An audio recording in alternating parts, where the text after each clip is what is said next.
Hello crypto fam and welcome back to the channel. Today's video we're going to go over XRP and Cardano. We've got some extremely exciting news, and here's some things.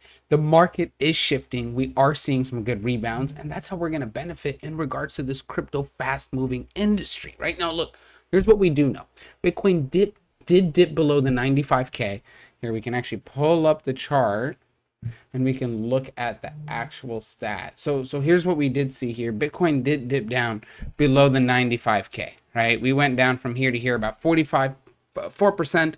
I actually did miss my entry. Do not forget, you can long Bitcoin using leverage. I've got my BTCC link below. I freaking love it. I missed it. My mistake. That's okay. We're going to wait and see what consolidation happens in the next day or two. But here's what we do know. It rebounded from that 95k all the way back up to 98k, basically 99,000, and it did it in under 17 hours.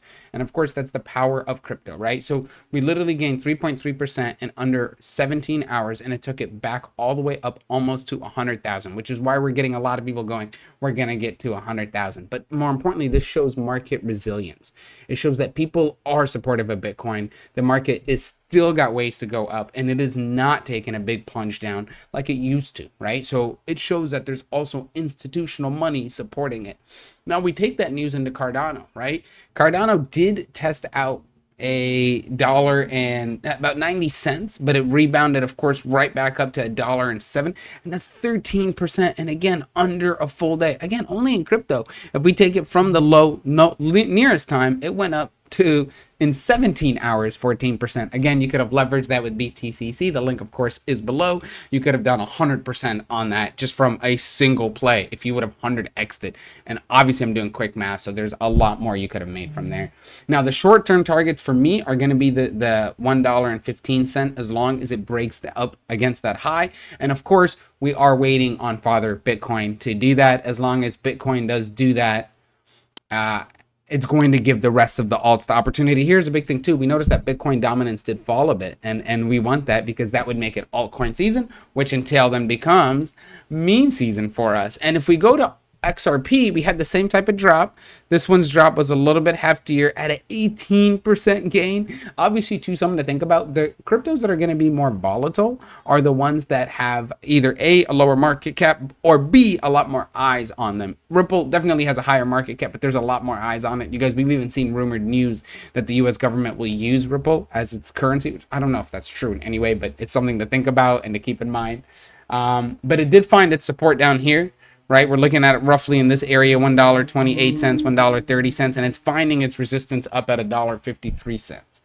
The goal for taking some of these profits, or where I'm going to enter and exit, is I'm just going to first wait and see what the market is going to tell me it's moving to today. I'm waiting for the American stock market to open. That's what these yellow lines mean in my charts, you guys. So whenever we see those, you know, we're just waiting for the market to open and see what it does for that day, because that's when we're going to get the most volatility. And now that Bitcoin and the crypto world is entering the general market and there's institutional buyers, that's where we have seen a lot of movement occur. Now, some major news highlights that did occur in the past couple of days.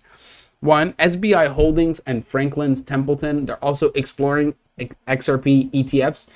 Those are just big companies. Bitcoin Holding, we've got Marathon Digital. They're announcing a $100 million Bitcoin acquisition. So that would be huge. That's going to help the market cap tremendously.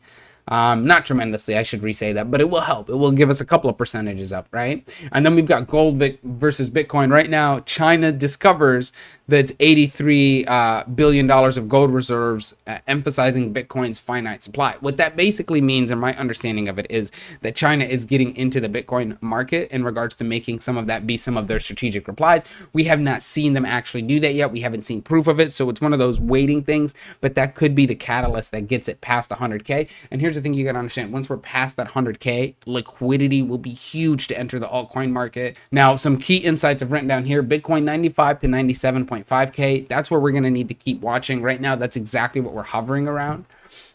For Ripple, our key support is $1.28, and our key resistance right now is hovering at around 140 to 146.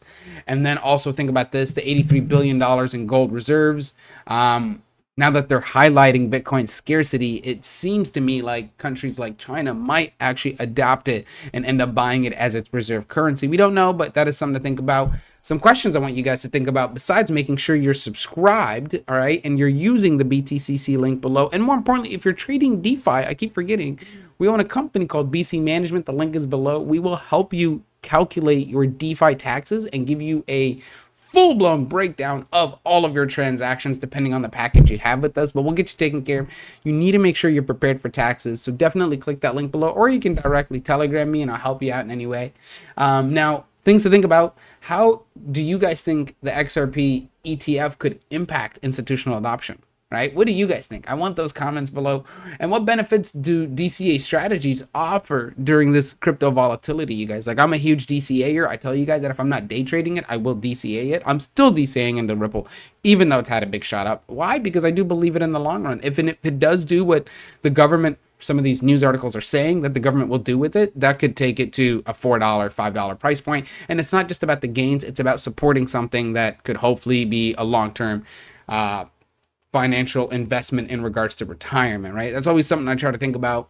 And then lastly, how do you guys think China's gold reserves discoveries compared to Bitcoin's value proposition of the fact that its scarcity is available, where gold, we're going to keep finding more gold in the world? So it's something to think about. Click that subscribe button. I'll catch you guys on the next video, and do not miss out on this bull run, please.